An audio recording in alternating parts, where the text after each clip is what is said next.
are. Hi. We're here. Hello. This is so wild. Time traveled here. It really does feel like that. Yeah. It really does. It's like, so we were trying to figure out that it's been about 4 years since we've seen each other, almost exactly, because it would have been September of 2019. Right. Which is crazy because it really does feel like time traveling, considering what has happened in the last 4 years. So much. You've, I've created 2 more humans. I've added 2 more humans I haven't. to the mix. Well, you have horses and land. Yeah. And I mean, you've obviously birthed several Candles creations. and So, and books. Yeah. And so many other things. So it's just like, Lots of creations.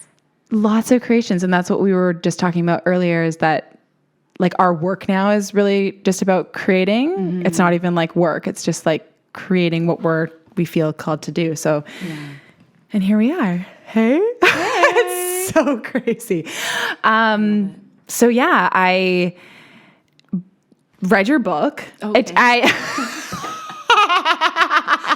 Lovely. Yeah, I read it. It took me, because I must have bought it. I birthed twins, and then so it kind of was like a little bit harder for me to read it, but then I did.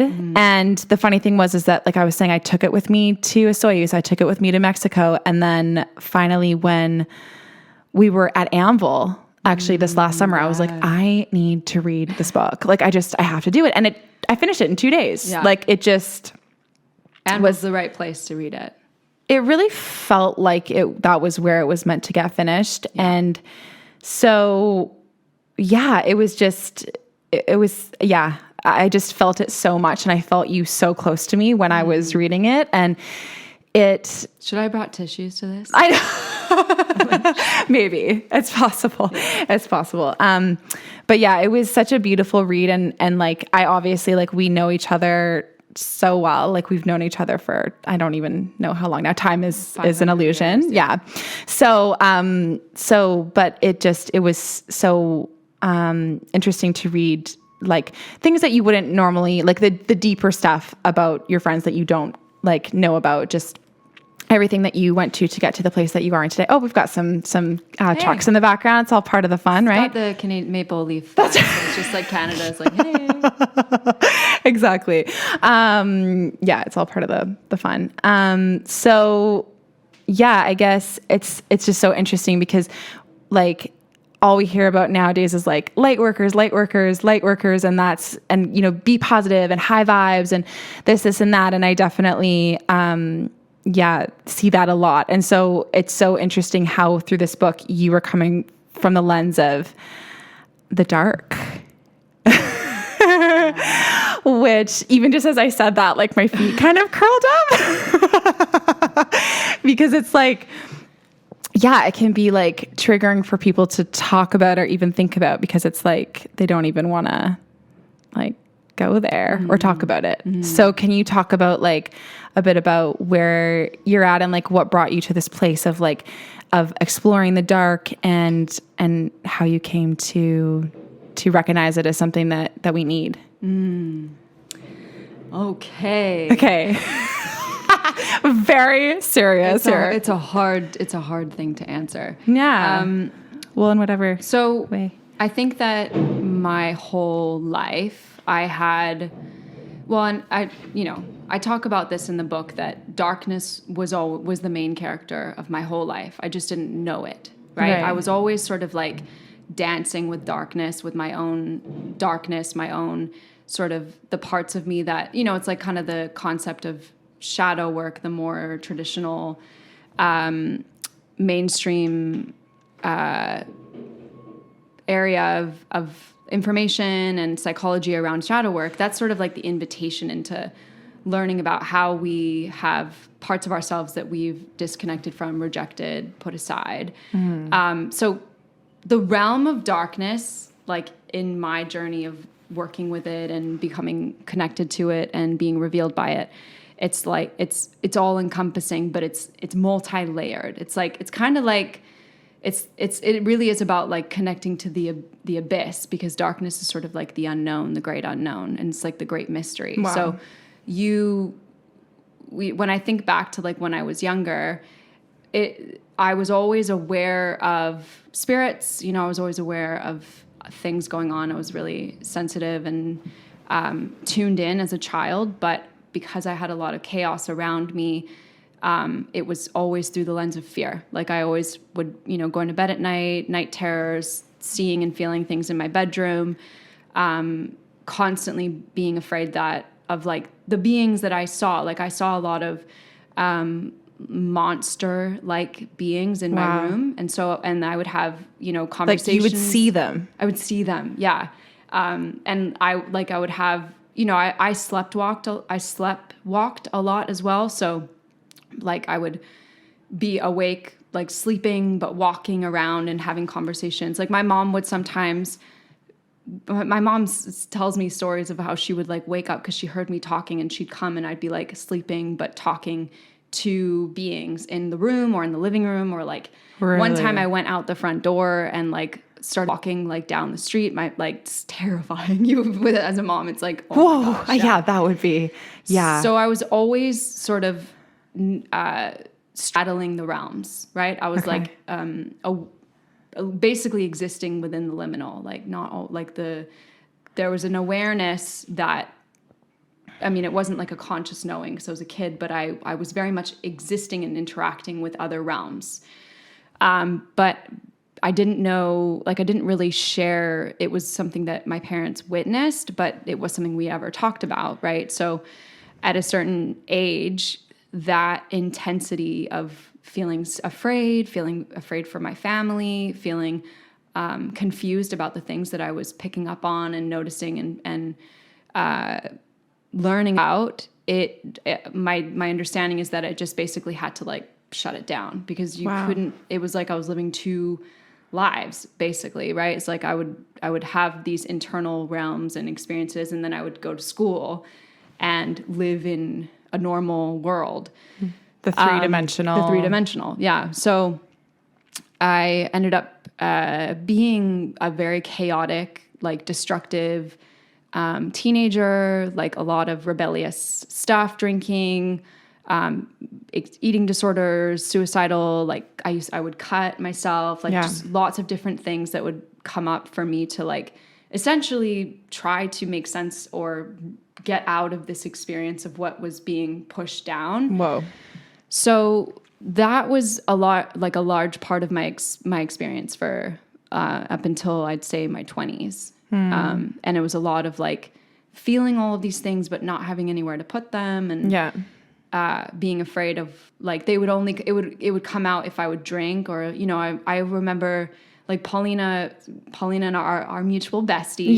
Her and I lived together in university, and like I'm sure she remembers times where like we would be out and I would always drink like to an excessive amount to like just absolutely, and I of course like wasn't eating it either, so that didn't help. But I remember times where she would come home and I would just be like I would just be like chaotic and destructive and like just wanting to like die really. There was this like desire, escape, get out of it. So that was like my sort of chaotic relationship to darkness, right? And then I think that it got buried for a large chunk of my 20s, and I went into this sort of the light worker space. My mom's very spiritual, always had gurus around her, like all of the guru, spiritual leader, teacher books and, you know, recordings and everything. We'd go to satsangs together. So I would like got immersed into the light worker sort of spiritual realms through that. And that was really helpful because it started to allow me to explore some of the stuff that I was experiencing. And it was like, you know, it's like when you hear words that you put words to experiences that you couldn't understand. Like that was sort of what it was, like a layer that I needed to go through to heal some of the stuff. But what it felt like is that it kind of got to a plateau. Like there was a level that I got to where it was sort of like, okay, you know, this is helping, but these aspects of me aren't really, like, I feel like I understand them more, but I'm not able to actually express them, right? Yeah. When I moved from Vancouver to Austin, I went through like, I call it like January. Yes. Right. And it I was remember. like, Yeah. it was a massive spiritual, like I call it like an endarkenment, right? Wow. Instead of enlightenment, because Wow. it was like all of these parts of me just like they couldn't hide anymore. Wow. And I felt like I couldn't, be in my body. Like I was constantly like, and I was opening up my psychic gifts, and mediumship was starting to become more of my world. So I was doing mediumship readings, and so connecting to the dead and doing, readings for people. And so those portals started to open again. But to what it started to seem like to me was like, if you're going to do this, you have to be able to walk with us. You can't like be a light worker and only show these parts of yourself if you're going to talk to the dead and work in these realms. Like that's kind of what it felt like. Wow. So I ended up discovering the runes shortly after. And the runes were like a initiation for me. And I knew it when I started working with them. I could feel like, oh no, this is like this stuff feels ancestral. They felt like family, but there was this knowing of like, you knew this was a really big piece of my story. And so soon after I really started to work with the runes was when we got our dog Blue, my wolf, guardian that was in a dog form. Yeah. And it's funny because when we got Blue, my partner Ferris, he was like, we got lots of like red flags around getting him. Really? Yeah. Like the breeder, like that we got him from it was like some not good things were showing up around it. But I just felt, I was like, no, we need to get this dog. Like, something about him was really important. But Blue ended up being a huge catalyst in our lives. But essentially my sense is that he had like dog bipolar. So he had like really high levels of aggression and reactivity that was unpredictable. Like he would be cuddling you and then all of a sudden switch, and like really scary in his eyes. And so it just escalated quickly. And, within a couple months of him being like growing up, we couldn't have anyone over. Whenever the mailman would come, it was like a World War II sort of situation. And then it ended up being that our other dog, Ollie, beloved Ollie, Blue ended up turning on Ollie. So we had to like keep them separate. And then the last straw was when he turned on Ferris and he attacked Ferris. Yeah. And so this whole journey for me was like coming to like facing, because Blue felt like me. Like Blue was like an expression of what I felt like so often, but he couldn't hide it. It was just like anger and reactivity and darkness. Like he felt like he had a wildness in him that didn't fit in the world. And that's how I've felt most of my life. And especially in my teens, where it was like this part of me that was so who I was felt very unacceptable and unwelcome in the world. So anyways, Blue, so we ended up having to put Blue down. I like to not say that. I like to say we had to kill him, because it's the truth. Put down is sort of like a nice way of saying that we ended up having to choose to kill him. Yeah. Which was the hardest experience of my entire life. And I was just like destroyed, because I was there when he died, and it was horrible. And then soon after that, like 3 months after, Ollie had oral cancer. And I think it was because of the trauma that he went through with Blue. Yeah. And so like 4 months after, Ollie had to die as well. So it was like this massive initiation into death and darkness. And so long story short, for me, darkness is, I think that it's hard to describe what darkness is, because our world sees darkness basically as negative, bad, evil, the unwanted, but it's like, for how long have we been seeing the world through this dichotomy of light and dark? When did that begin? And when did we start to basically disassociate from parts of ourselves that are just as necessary as these acceptable parts, right? So it was like this whole journey of my life was basically that I essentially never felt acceptable. Yeah. And the more that those parts of me that were unacceptable weren't allowed to be in the world, the more that they became enraged and needed to express themselves. So it's like, it's like the journey of darkness and like working with darkness and being revealed by darkness is essentially to be willing to befriend the parts of yourself that you feel are unacceptable and where that journey takes you, right? It's like, it's an unknown mystery really, and that's for me now, it's going into the world of death work, right? Which is a whole big part of it. Like our world is terrified of death, don't like death, avoids death. Like death is actually bad. Yeah. In our Western culture, we do everything we can to not talk about it. So death sort of goes into that category of darkness. Yes. Because it's a part of the wild that we like to pretend isn't like actually going to happen. Yeah. And we like to make it light. We love to make it light. Yeah. The death. Yeah. It's like people try to turn it around in this light way when they're talking about it. Like they're so uncomfortable to talk about death that they try to make it, spin it into making soften it or make it more friendly or more acceptable. Like you were saying, passed away or put down. Yes. It's like he died we did kill him. Yeah. Right? Yeah. Even though like I posted this on my stories yesterday and a couple of people were like, damn, Chloe, like that's intense. But I said like, who or what needs to die in order for you to be here? Whoa. Right. So even like the vegan community, which we've both been a part of. Yes. So, humbly speaking around it is that it's this like desire to pretend that we are like good, but it's, it's like this, we're trying to constantly purify ourselves and strip ourselves of who we really are. True. Getting hot? Getting hot, for sure. I was like, I gotta take my coat off. This conversation we're going there. And also I just realized that I'm wearing black and you are too, which is very... You're like, listen, I gotta take obviously, the beige off. Yeah. Let's be honest. I've got dark in me. Yeah. So, what were you saying?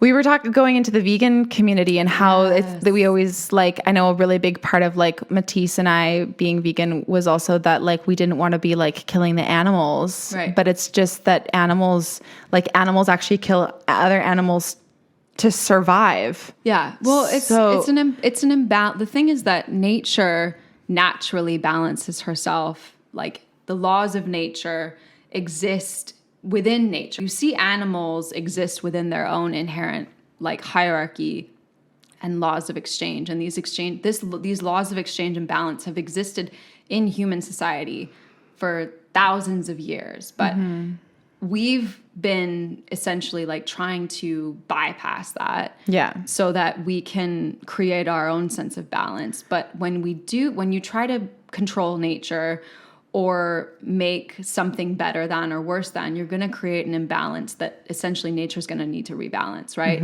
So when you say like, I love animals, so I don't want to kill animals. For me, it's like, I was having this conversation with someone the other day about the horses. So in the US right now, there's a huge issue going on because the wild horses are all being round up, right? Because the BLM, the Bureau of Land Management, have like an algorithm that says that horses can only take up this amount of land. It's like public, private lands. And so they say that if they take up too much land, they're going to like degrade the land and then the land's not going to regenerate. Right. But it's an old algorithm and there's a lot of stuff behind the scenes that is not actually being told. Right. Because the horses are being round up. Like hundreds of wild horses are being round up, and then they're using that land for cattle, right? And sheep, livestock that we use, we eat. So the problem with the horse industry is that all of these wild horses are being removed from their natural lands. Yeah. But then Americans, and this is like, I definitely don't plan on eating horses, but we don't eat horses. Yes. So then they're sitting in holding facilities. Right. And then being shipped to other countries to be slaughtered, to be killed because we don't do it. Right. But we're also removing them from their lands and, supporting it. So there's a lot of like, it's a lot of, this is the thing to me with the concept or conversation of death and darkness, is that it's a truth. It's like a truth teller. Like when someone in your life dies that you love, all the stuff that they seem to have mattered, all of a sudden does not matter. It just strips everything away and takes you to the roots of the truth so quickly, right? Like, and that's the essence of darkness too, this concept of like, go into the darkness without the light so that you can really start to see without being blinded by the beliefs that, you know, this is good and this is bad, or like this is better and this is worse, right? So it's like when we're saying, you know, like, I don't eat animals because I don't want them to die, something has to die in order for you to eat. Yeah. Right? Yeah. And I'm not saying like plants die. I'm not going into that conversation, but there's a give and take for everything. There's a balance. Yeah, there's a balance for everything. And even like the concept of, you know, when we talk about ancestors, like your ancestors had to die in order for you to be here, right? Like we can't remove ourselves from this, from nature. Yeah. We are nature. We are. And I think that it's interesting, how much we want to believe that we can just make everything light. Like everything. And it's now you just see it everywhere. And it's because it's not a part of our society to honor death or to have conversations around it. I think a lot of people don't even know how to talk about it and how to really handle it. Yeah. And I know for me, like, you know, I definitely have feelings around it because I'm learning all of this. And so now that I have daughters, like, to explain death to them, like, how do you think is the best way to teach our children about death? Because, you know, we just had someone that we know that was young that just died. I was about to say passed away. And, you know, we had to explain to Safia, this was someone she saw 2 weeks ago and now she's died. Right. And how do you explain that to your kids? Because we want to have open conversations about it. And I know that I try to explain it in the sense of nature. Like it's like right now we're going through the fall. All of the leaves are changing color. They will die. They will fall off the tree. And then that's the same with humans as well. We are part of that cycle of nature. And, you know, for a long time it was like, I would tell her that it was old people that died. So now it's like she knows someone that was younger, and she said that to me. She said, "Mama, she wasn't old. How did she die?" And I was really stumped by that question because I couldn't really make sense of it. Yeah. And so it's like, how can we like teach our children now in a different way where we can be, you know, more mindful about sharing what death is? Yeah.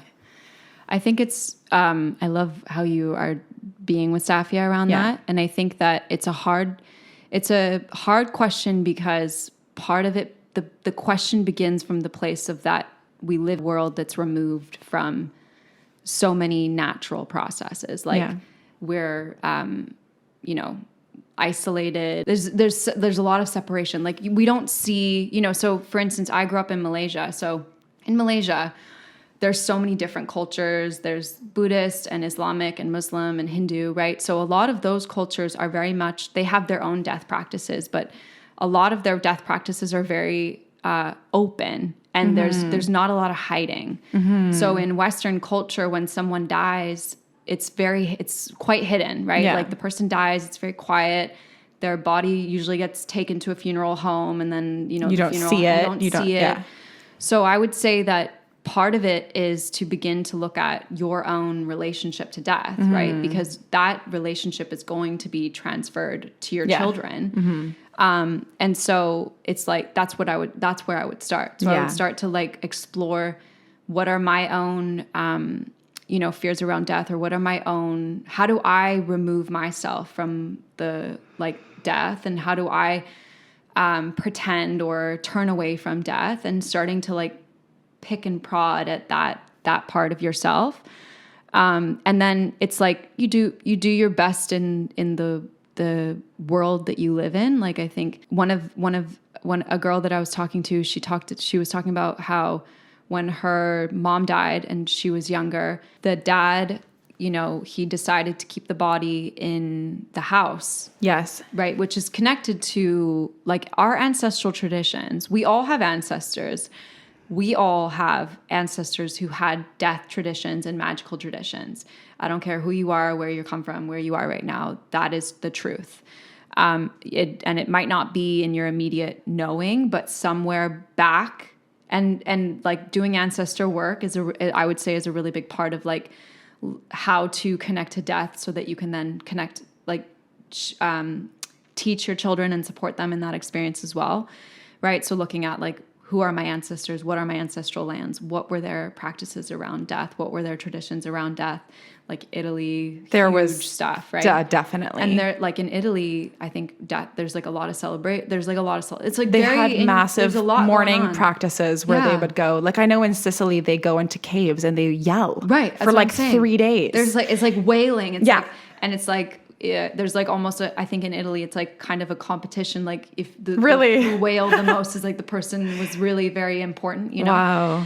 But so that could go on. Yeah, that could go on. You understand how that can go on for 3 days when someone's like really in mourning. Ireland, there's like the Irish tradition of the keeners. The keening is when you have like everyone's silent, and then you have a woman who basically begins the mourning, and she just like yells and cries, and then everyone follows after. There's so many beautiful death traditions. It's incredible. And in Matisse, actually, sorry, I was just thinking that when Matisse's grandmother passed, they kept her in the house, and this was like 8 years ago. People still do that, but it's not talked about because it's seen as weird, right? Whereas it's actually, when you think about it, it's kind of weird just to take someone away right away, and then you're suddenly very disconnected from that body, and what you're feeling. And the closure of that, like you don't see it when you don't see it. Like it's harder. And that's what happened when Ollie died, and I really wanted to bury him in our yard, but I would like my fear of being judged like the crazy ass woman who buried her dog in her backyard took over, and when the woman took his body, it was so weird. It was a really strange experience for this being that I had loved for 14 years to be just like taken, a couple minutes after like his last breath. But anyways, this friend, her mom died. The dad kept the body because he's connected to Scottish traditions, very Scottish.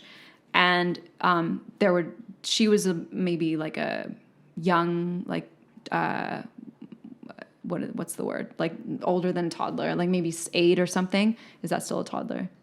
I'd call that a kid. A kid. Yeah. Oh, yeah. That's the word. That's the word I was looking for. I'm like, not a teenager. It's not a toddler. What's in between?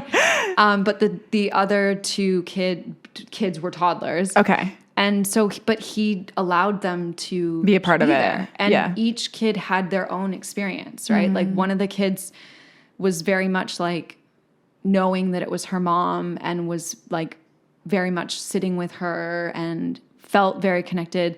The other one was like very confused and, didn't know what to think and thought that it wasn't her mom because she looked different. And then the kid was worried about the children, the toddlers. And so she had her own sort of experience. But I think that part of it, and it's like how, this is my first time seeing Caitlin's babies, Rumi and Elio. And so I'm like watching them twins play, and I'm like, careful. And I'm like, Chloe, stop saying careful, because part of it, it's the same thing though. You protection, like allow them to have their experience. And so, it's like, I was with a friend recently in her backyard, and, our dogs were playing, and then one of her dog like picked up something and she freaked out, and the dog dropped it, and it was a bunny that had died. Like the dog had killed the bunny, and she literally she was like, I can't handle this. I gotta go. And she like left into the house, and I was like, what? Like, what do you mean? So I'm like there, but of course I'm like, oh my God. You're like, I'm right here. So I picked up this bunny, and its heartbeat was still like thumping, but it was clearly about to die. It was like blood and everything. I held it in my hands, and it's like, it's like when the body dies, like the guts release. And so all of a sudden all this like juice fell out of my hands, but it's like those are experiences that we need to have, because we, in that experience, I was aware of like, and it's not from a judgment place. I'm like, we're so afraid. And so I would say like letting kids have these experiences where they see things occur. Like I'm really grateful that my brother and I, growing up in Malaysia, like we would be outside all day until my mom finally got us to come in, and we like lived on a jungle. So we constantly would like dead snakes, like dead cats. Like there was a lot of like nature was with frogs, it's like, but that's the thing is like in our world, we're so removed from nature. And that's what I'm saying. Especially living in a city. Yeah. Where everything's like packaged in a particular way. You go to the store, you buy the boxed food. Right. You're not. It's all presented in an acceptable way. Exactly. And or when you go to buy meat at the grocery store, it's packaged in cellophane. And even sometimes has like coloring so that it looks nicer. Right, exactly. And so it's like going back to the veganism thing again, but keeps on coming up. But it's just like we're kind of disconnected from that part of it, which is the killing part. And so, yeah, that's very true. It's interesting, Safia, whenever she sees dead bugs, she always wants to keep them. Yeah. So we have like a little... Kids do that. Yeah. We have a little altar upstairs. She keeps all of her crystals out, and then that's where the moon shines. Oh. So, and then she puts all of her dead bugs there. Bug skeletons. Exactly. And she's very like protective over them. And their kids are really interested in it. Yeah, they are. But it's interesting how I notice that in these moments where we are talking about death, how easy it is to just kind of like shift their perspective of it, which is of course what's happened to us, like not by anyone's fault, but our parents would have protected us from death in that conversation. And, but it's interesting because one of my earliest memories of someone dying was my great aunt. And I actually at her funeral, they had an open casket. So I actually saw her. Yeah.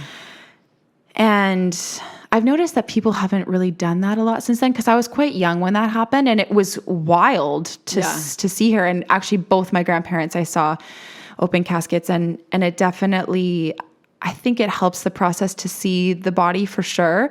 But I still have like so many feelings around death. And I think that it would be good for me to go back and look at the practices of where my family comes from. But it definitely brings up a lot of stuff when you are shaping someone else's perspective on it. 100%. Like just to have those conversations around it is huge. And you were mentioning earlier that you are becoming a death worker. Yeah. And so can you share a little bit about what does that mean and what does that look like? Well, I think before Blue died, but definitely ever since Blue died, I've kind of become semi-obsessed with death and without sounding weird. And I think, being a medium, you kind of have to have a interest in death.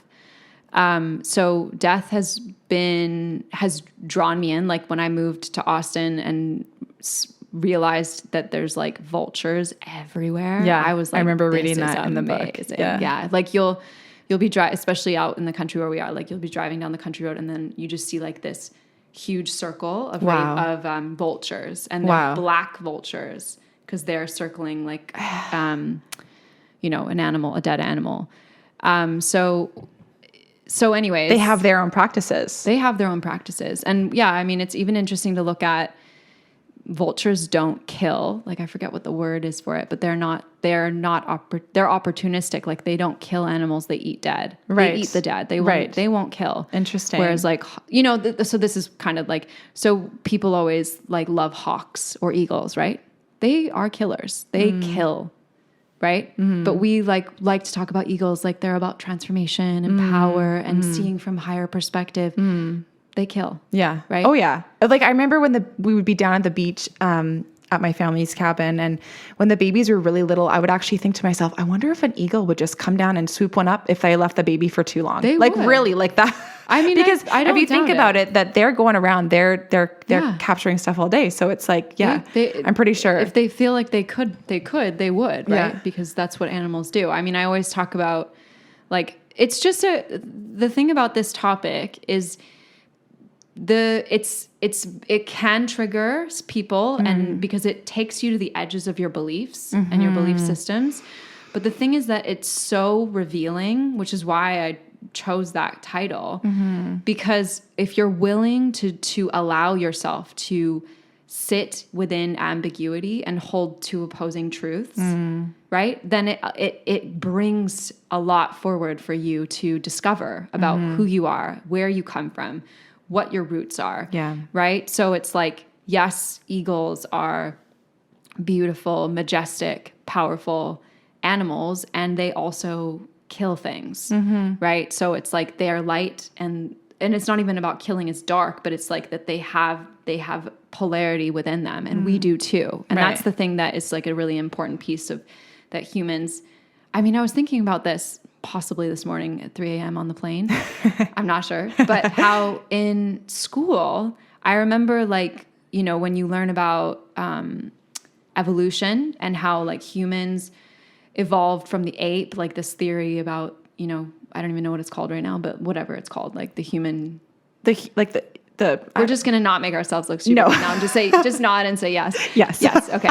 So, but this concept of how the human species. Because I was watching The Little Mermaid. I was watching the new Little Mermaid on the plane. Oh, yeah. Okay. For some reason I was like, the cartoon on the plane at 3 a.m.? Yeah. Well, that's not on its own surprising. Yeah. But how, you know, it's like the concept that the humans were more evolved than mermaids, right? Because we stand on two legs. So Homo sapien. Homo sapien. Yeah, this whole concept, right? See, I went to school. Right? But it's like for since then and since before then, we've been creating this idea that humans are smarter, better, more, especially in the Western world, intelligent. Yeah, exactly. But what it's doing is it's creating this like huge separation between us and them, which is what we do everywhere with everything, especially with animals. Yeah, like that. So we think that we're so much smarter than them, but they actually, oh my gosh, they know so much more. Way smarter. Yeah. So a death worker. Yeah. Yes. So moved to Austin. That was like the opening of it for me, for sure. And so I knew that my partner and I, you know this, but Ferris and I bought land in May. And so we live on land. We've got like an acreage, and we have horses and a pig and cats and dogs and soon to be more animals. But I knew that moving was going to activate more. Yeah. And so it was like, I was just sitting, having coffee one morning, and I was like, I feel like new stuff is coming. And then I like looked on Instagram, and it was this post by this person I don't even know, and it was like for death worker, and it had like a graphic, a skull, and I was just like, yes, I'm in. Done. Say less. I literally applied, and then like she emailed me, and she was like, usually I do like a intro call, but I feel like you're just in. You're like, no, I don't need the intro call. Thank you. In. Yeah, count me in.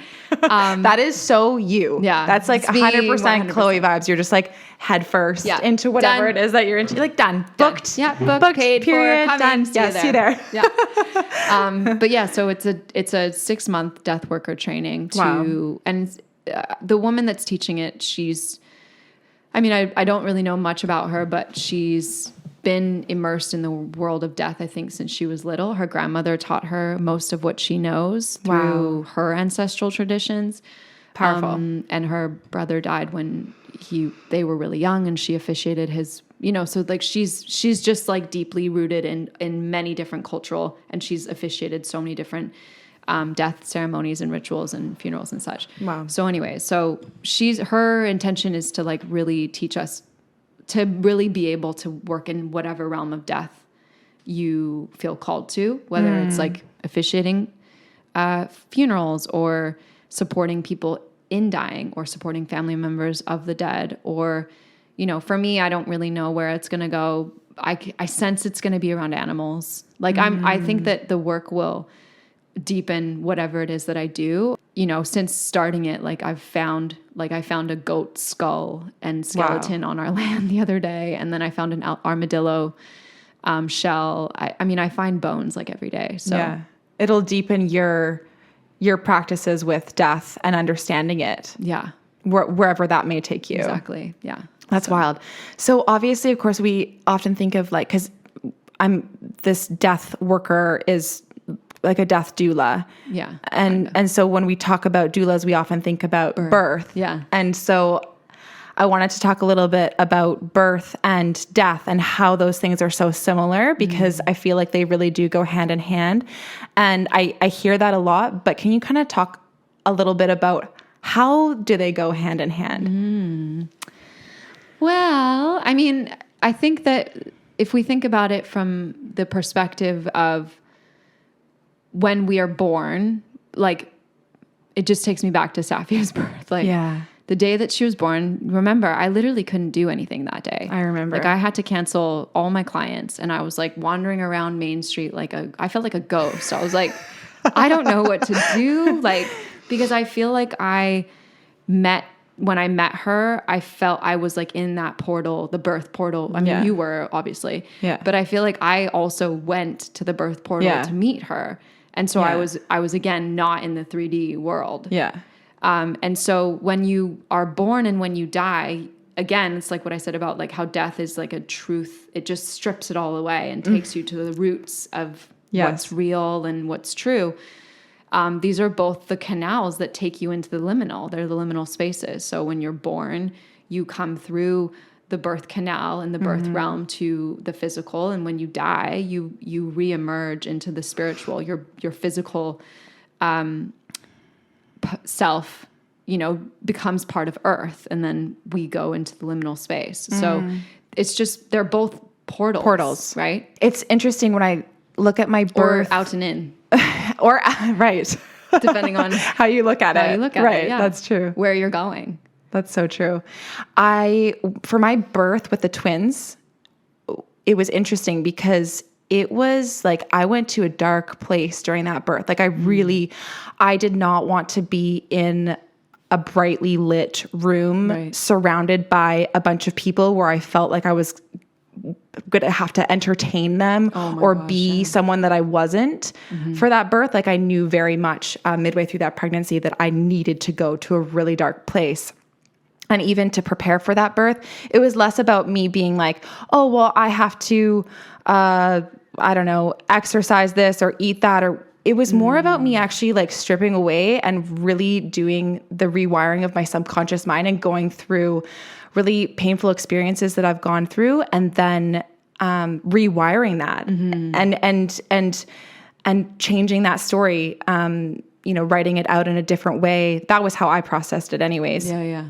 And I knew that I had to do all that work because I had this feeling that if I didn't, that it was something that would come up in the middle of my birthing time that could sabotage my birth. Right. Because it could have come up in a belief that I had that would have stopped me from being able to go where I needed to go. Yeah. Exactly. So it's interesting how I really had to go dark to get through that. Makes complete sense though to me, right? Yeah. Because I think that the twins' birth, you really tapped into your wild self. Definitely. In order to listen to your body and to listen to your intuition. And in order to do that, we have to merge with the spirit.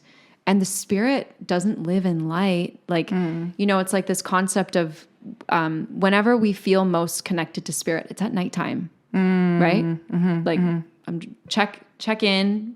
When do you feel most connected to your ancestors or spirits? When do you feel like spirits are around more? It's at night, right? And it's dark. This part, still scares me. Yeah, I know. You're like, as I'm talking about it, I'm like, like already scared for it's getting dark outside now. Oh my gosh, do I need to turn on a light? I love that we're just actually in the candlelight right now. No. It's kind of cool.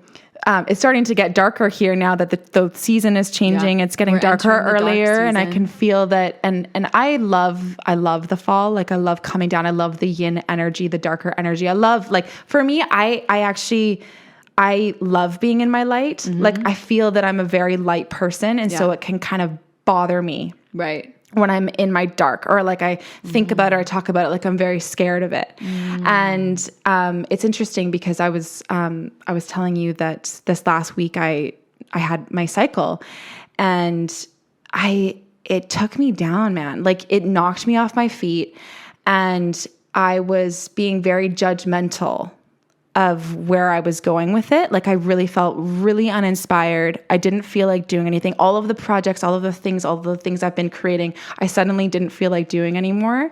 And it was like, I was really judging that. And I was like, am I going to feel like this forever? Am I just going to be like tired and have a headache and, you know, just want to sleep forever?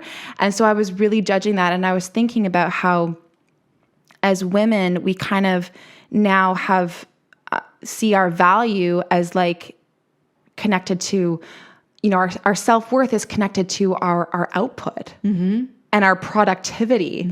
But we as women are, you know, by nature on a cycle, on a, you know, we're on a 28-day cycle, and that will always be changing.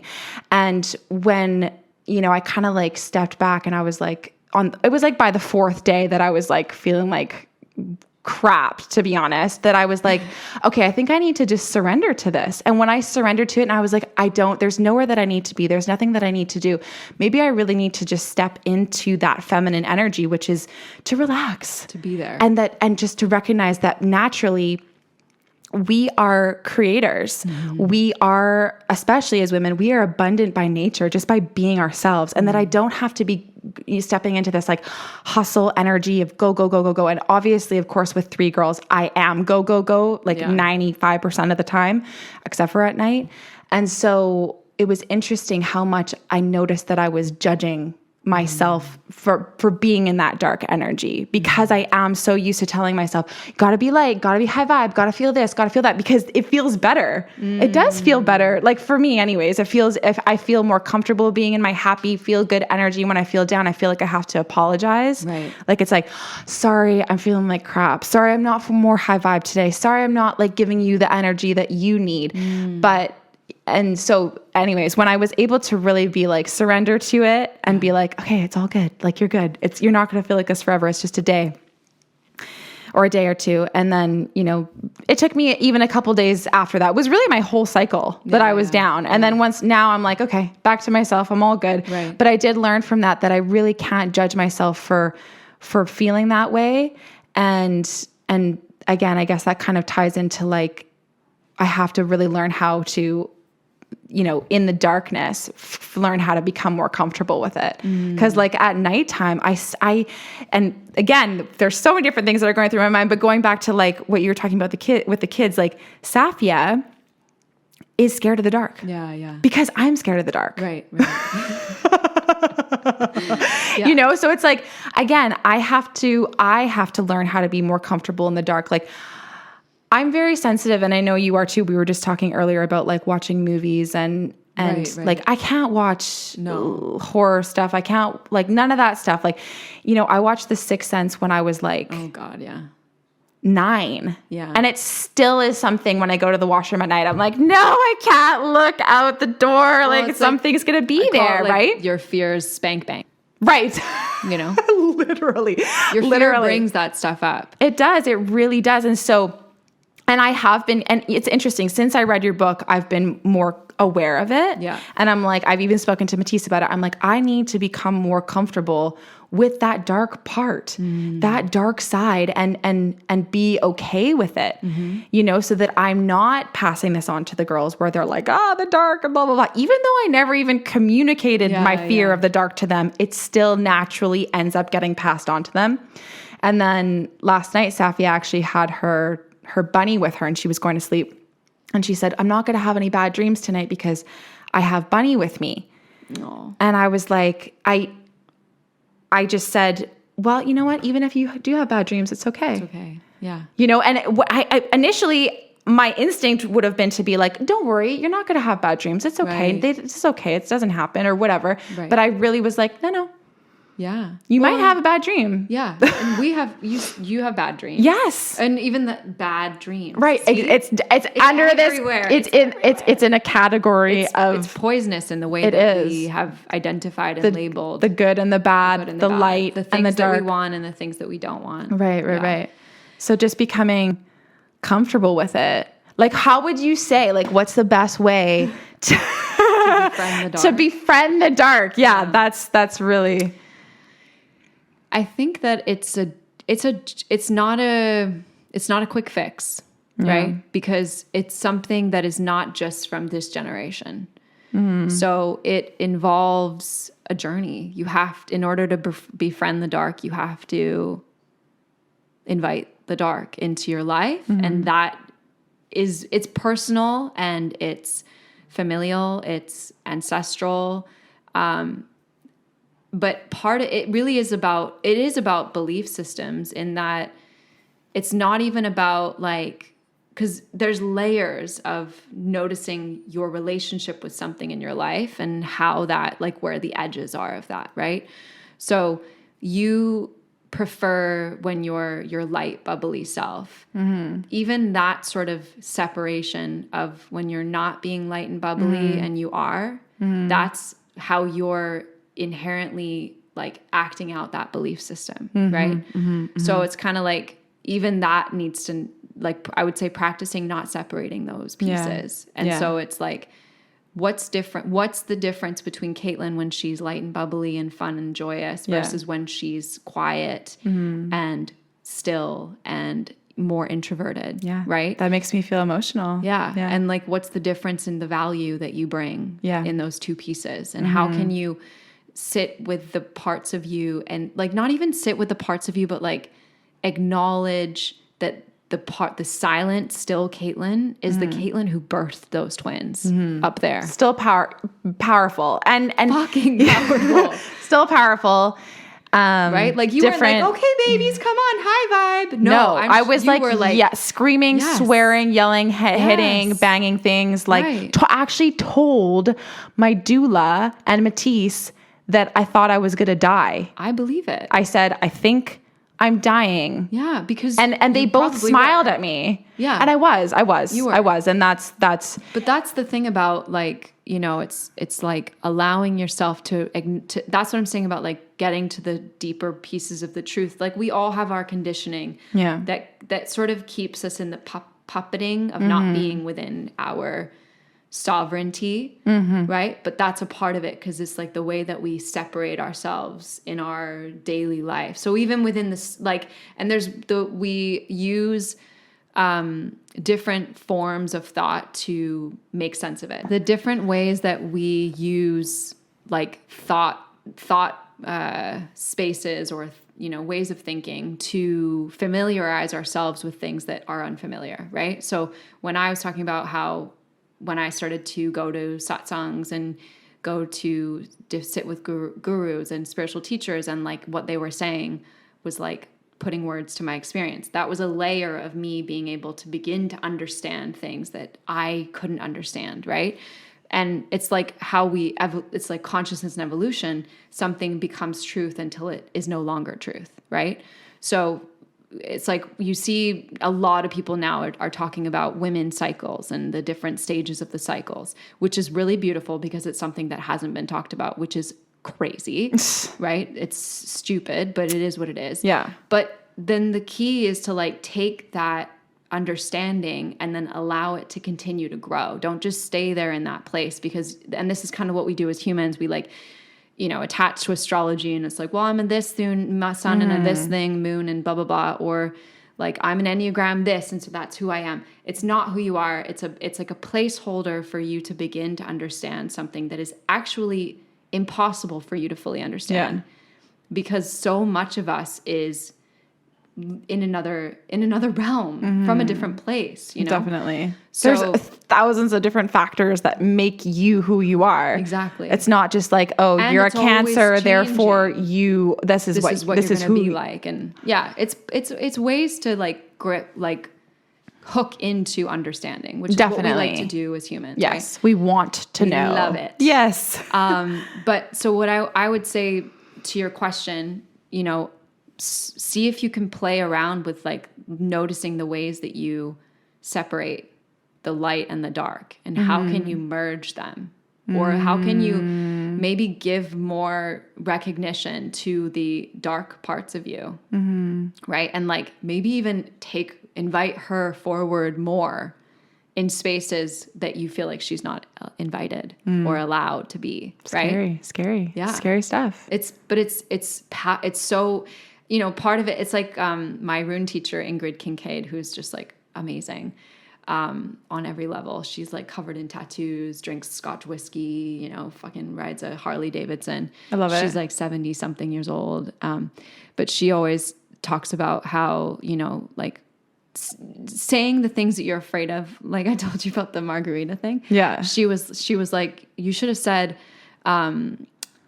drinking margaritas is part of my spiritual practice, like something that's just like catch someone off guard, but also about you reclaiming your space about what the thing is that they've just made you feel unacceptable about, and to claim it as this is what I'm choosing to be who I am, There's a really good story. I'll tell you that this is a good story. Yeah. So she was camping in Oregon by herself, as she does. And it was like towards the end of summer. So it was empty campground. And she had her fire and was doing, she's a rune woman. So she's doing her rituals and whatnot. And she noticed that there was someone else there. She could tell that someone was on the other side of the campground, but she was like, I'm doing my thing. And then she noticed that the person was coming closer. And so he ended up coming up to like her. an actual person. A person. Oh, okay. Yeah. Well, okay. Yeah, it's good to differentiate. Yes, it was. Because in this conversation, you never know. I mean, and to be honest, maybe it was, who knows? But so the person came up and he said, do you mind if I join you? And she says, you can, but I need you to be afraid of me. Right? And so it's like, and it's like, I talk to, like, whenever I'm working with a woman, I encourage her to say things like that because that's a part of us reclaiming. Mm-hmm. So for you, it's like when I'm unapproachable, I'm unapproachable. Don't come and talk to me. I'm on my bleed. Mm-hmm. Like, you know what I mean? And it's like within your own parameters, like, don't tell your children to F off. Yeah. But it's like to allow yourself to claim that you are not feeling social or welcoming, and it's okay. Yeah. Right. Well, that's the thing though, is like in our society, it's like, okay, you're on your bleed and you still gotta go to work. Yeah. You still can't, ain't canceling plans. Like, it's like, I actually am like, when I'm on it now, I'm like, I can't do anything for the first 2 days. Like, it's like, well, no, I can't do that anymore. And of course there's some things that I can't cancel, like, children. Engagements and children and cooking and cleaning and all those sorts of things. It's not like all the time I can be like, peace out guys. I'm going to, watch Netflix all day or whatever, right. But which is what I really want to do. But, it's now I think that we are starting to reclaim that space. Mm-hmm. And it's even crazy just to like tell people that you're on your cycle. Right. You know what I mean? Like I remember like when I first got it was like, gotta hide the tampon in your hand and go and be away from everyone. And it's like this very secret thing, but to really truly claim like, no, I'm on my cycle and I can't be around anyone. See, I even go as far as saying like, I'm bleeding out of my vagina. Because even I'm on my cycle is kind of like it's nice. A little bit nice. Yeah. See, I asked Matisse, I'm always like, can you imagine bleeding out of your penis? Yeah. And he's like, no. Yes. And I'm like, okay. Yeah. Well, now imagine my vagina. Imagine like I'm standing talking to you right now and I'm just blood pouring. Yeah. Literally, I can feel it pouring out of me. Yes. And I don't wear tampons anymore. Neither. And actually I had this huge revelation tampons with my last period.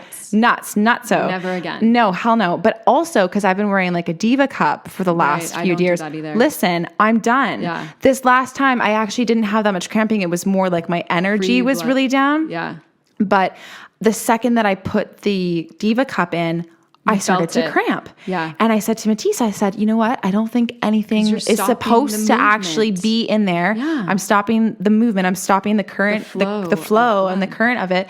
And it's making my body cramp and tighten, which reminded me of contractions because contractions feel really similar to having a really intense period cramp. Yeah. And so it was like, that's kind of when you're having contractions, it's because it's meant to be getting moving the baby out or the placenta out. And so, I was like, I'm not wearing a Diva cup anymore. Yeah, I know. It's wild stuff. But that's what I'm saying. It's like the evolution of thought. It's when like something, I was talking to my mom about this recently, how when we were in high school, if a girl wore a pad, we'd make fun of her. Yeah. We're like, oh, you're wearing a pad? Like, what are you wearing, a diaper? Whereas like now I'm like, get that tampon away from I me. get that. I actually had to wear one when we were in a Soyuz, because normally I because I just wear like period underwear now, and I didn't bring any with me because I got my period early, and so I was like, Matisse, you got to go get me some organic tampons, and it felt so weird to be putting one in, but I'm like, what's the next step? Like, I feel like I just need to go find some moss in the forest and 100%. Be like, peace out, this is where I'm going to be for the next couple of days, because that's probably what our ancestors did. Like, it wasn't like they were like, babe, can you go to the store and get me some organic tampons from no, it wasn't like that. So we're kind of like, it's like our ancestors obviously were doing all of this. Then we went through this period of removal, separation, and now it's slowly the rebirth, returning, the rebirth, the Renaissance, really, the resurrection, resurrection. And I was actually thinking, it's interesting how we're coming back to all of these things in a new way. Yeah. Because now obviously we're living in modern society where things are different. It would be pretty weird if you saw someone sitting on moss in the middle of the forest. Happened. It happens. I know a couple women that do that. Really? Oh, yeah, totally. In Austin? All over. Anywhere there's moss. Yeah. Anywhere there's moss, yeah. I'm just going to be... I mean, I've definitely sat with a towel out on the land. But really? I think that even it just makes sense to me.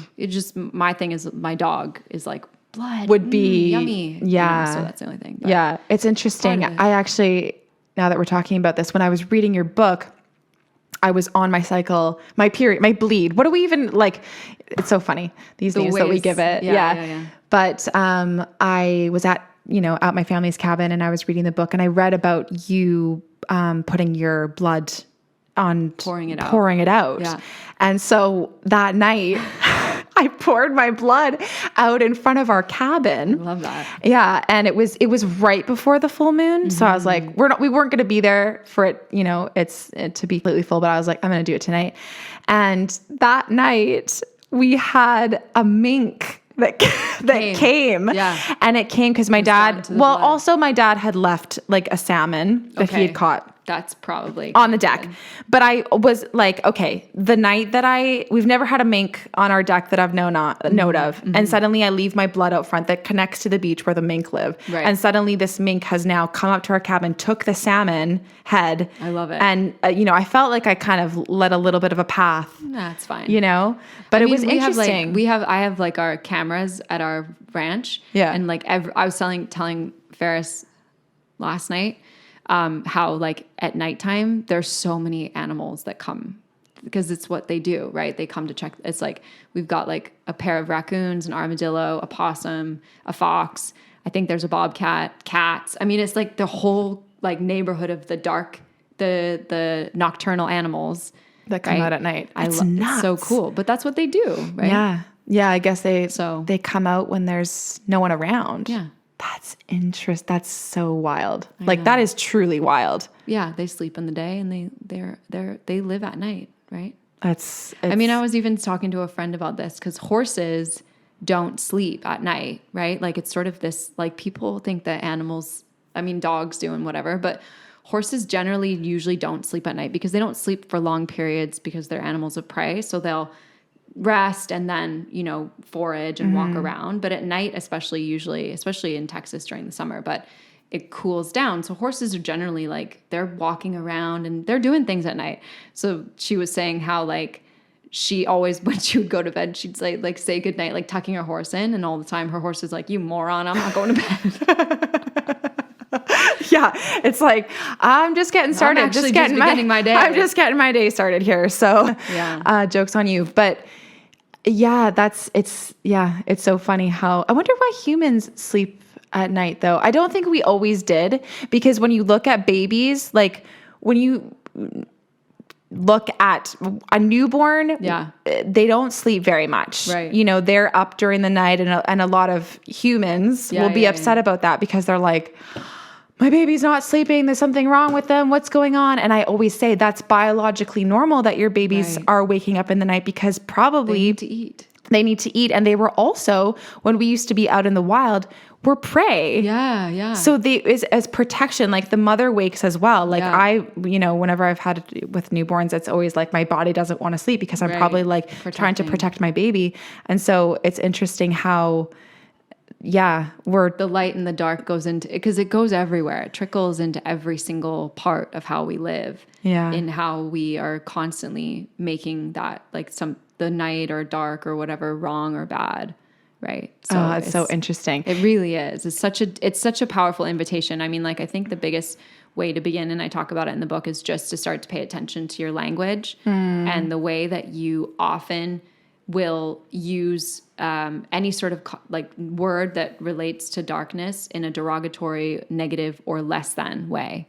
Right. And then just like to start to pay attention to how you're constantly unconsciously creating that relationship that you have with yourself. And then when we go into a place like, well, why am I afraid of the dark? It's like, well, you're spending all of your day basically removing yourself from it. So it's like those small little habits of starting to reclaim it. Right. And then just kind of going back to what you said earlier about when we can, and I know you say this in the book as well, but when we can like fully,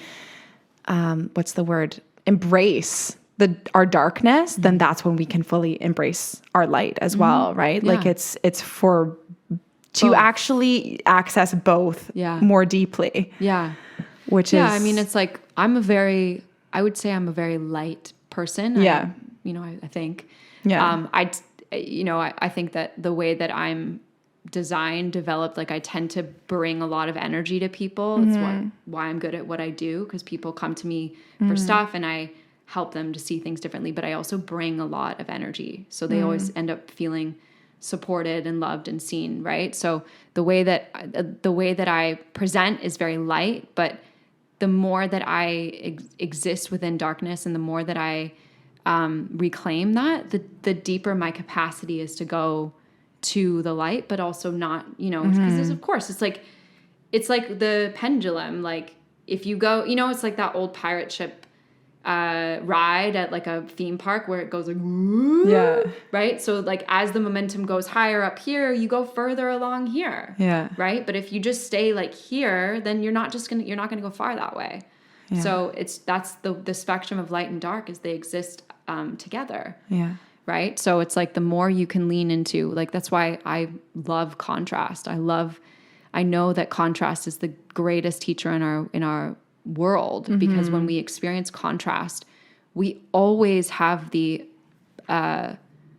opportunity to receive something from it if we allow ourselves to receive the contrast as what it is and not what we don't want it to be or want it to be something different, Yeah. So 100%, your relationship to darkness defines your relationship to the light.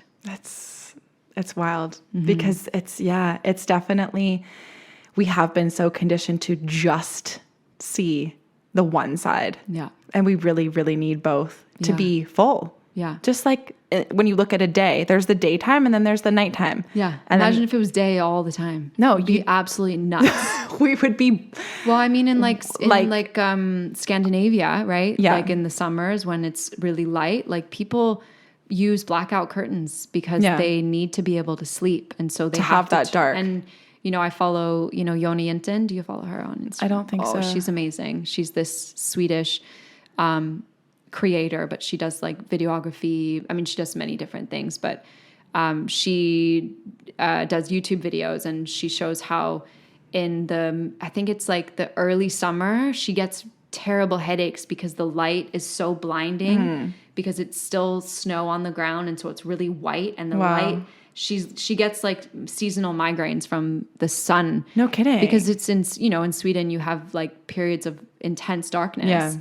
In that part of the world. And so to have this intense contrast of light with the snow, which magnifies that light, you cannot see. You get migraines. I can't even imagine. And that's what it's like when you're constantly being bombarded by light. I get a headache. I'm like, well, that's kind of what happened. Positive. Yeah. I think that's kind of what happened to me because we had such a full summer. And I really also believe that anything we're suppressing during the month is what will come out when we do start our bleed. Yeah. And so I think I was just so full on that when this period started, it was like, haha, you're actually just going to be doing nothing. Yeah. And I did get a really strong headache because I was probably just like, okay, that's enough. Go. That's enough light energy. Yeah. And it's time to go more inwards. Can you talk a little bit more about runes? Because I read it. I obviously, know a little bit about them from you talking about them and from your book, but I don't really exactly know what it means. Right. Can you share a little bit more about like what? Okay. What it means. Runes are. So runes are ancient beings that have been there's recorded the runes have been recorded in history for like the thousands of years, right? Like they show up in a lot of different historical recordings of like cave stuff and cave scripture and whatnot.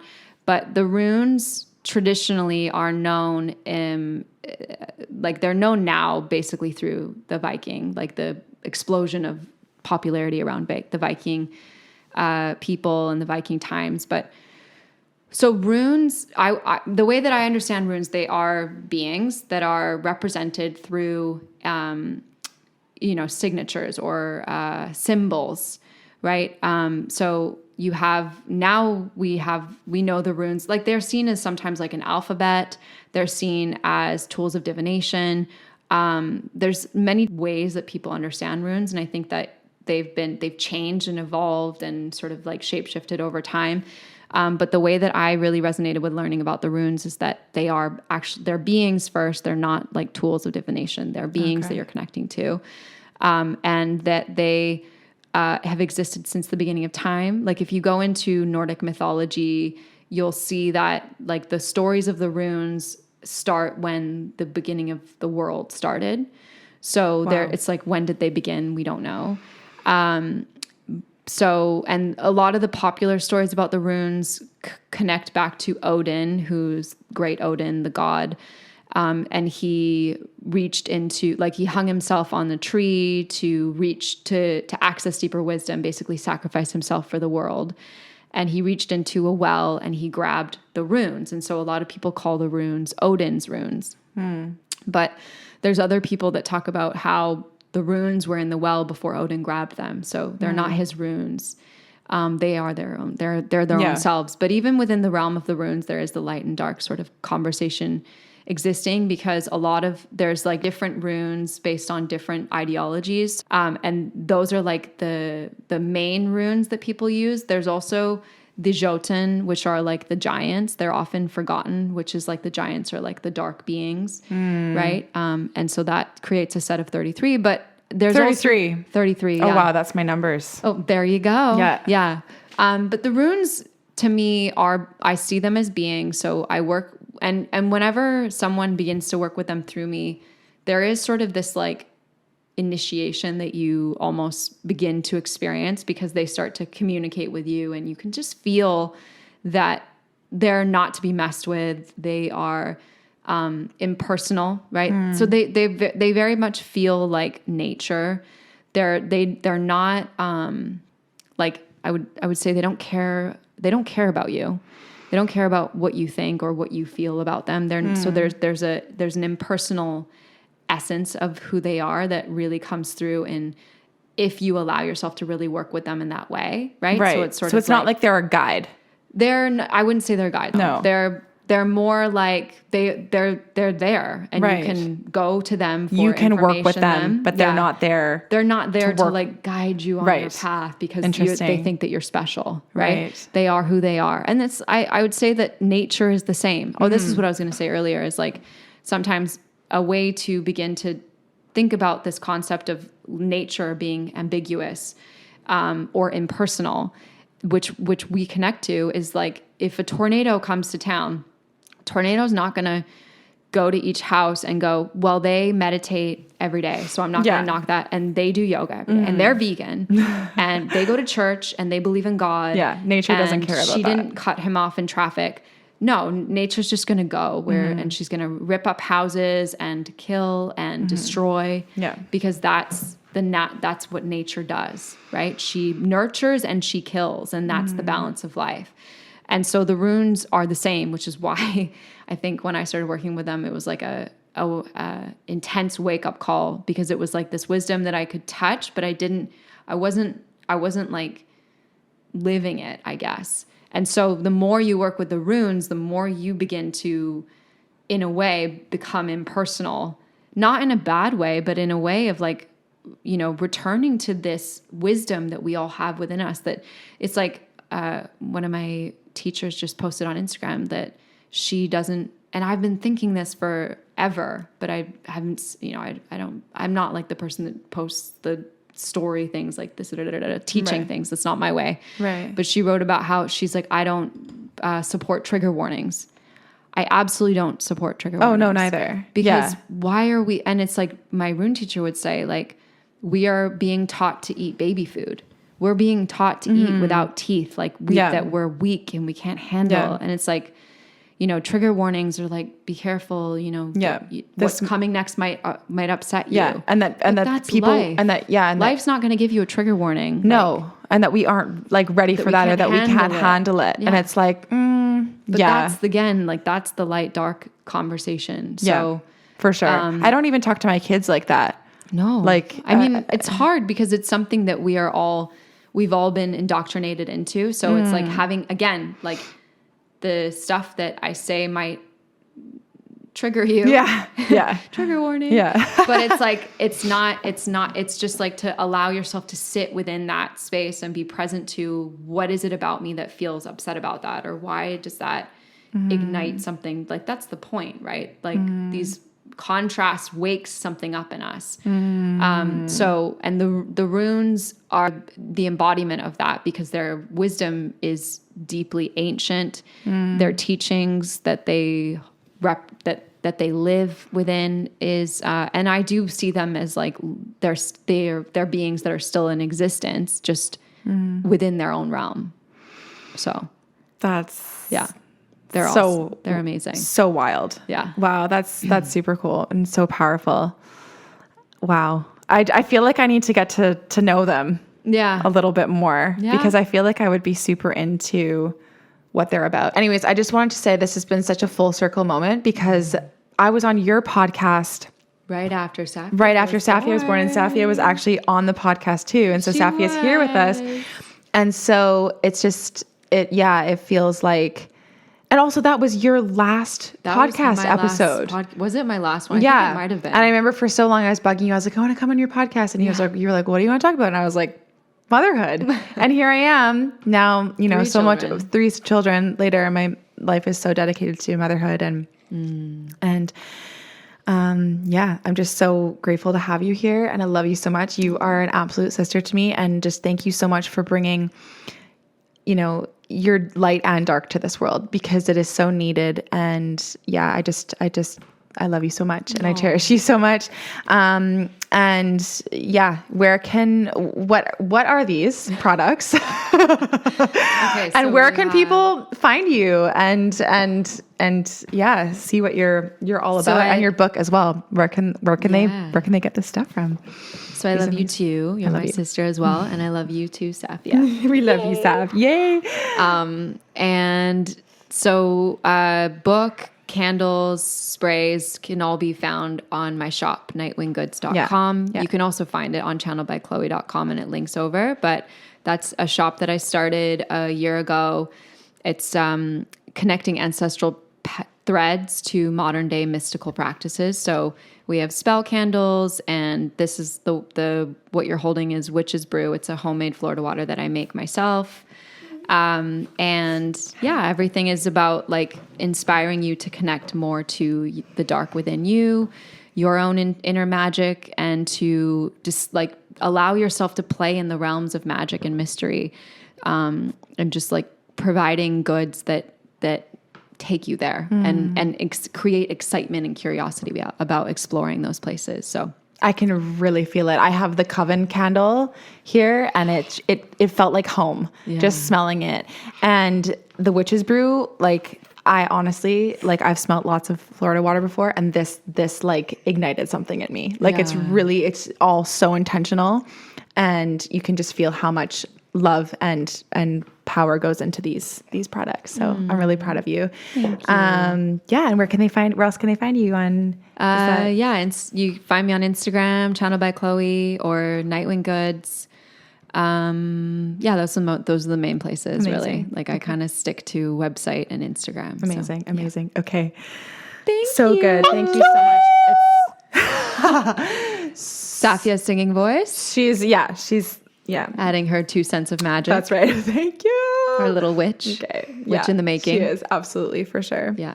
Thank you. I'm Thank so grateful to be with you. That's right. That's her spell. Babu. That's a spell. And so it is. And so it is. And that's it the is end. done. Thank you so much for watching. Yay. Ciao for now.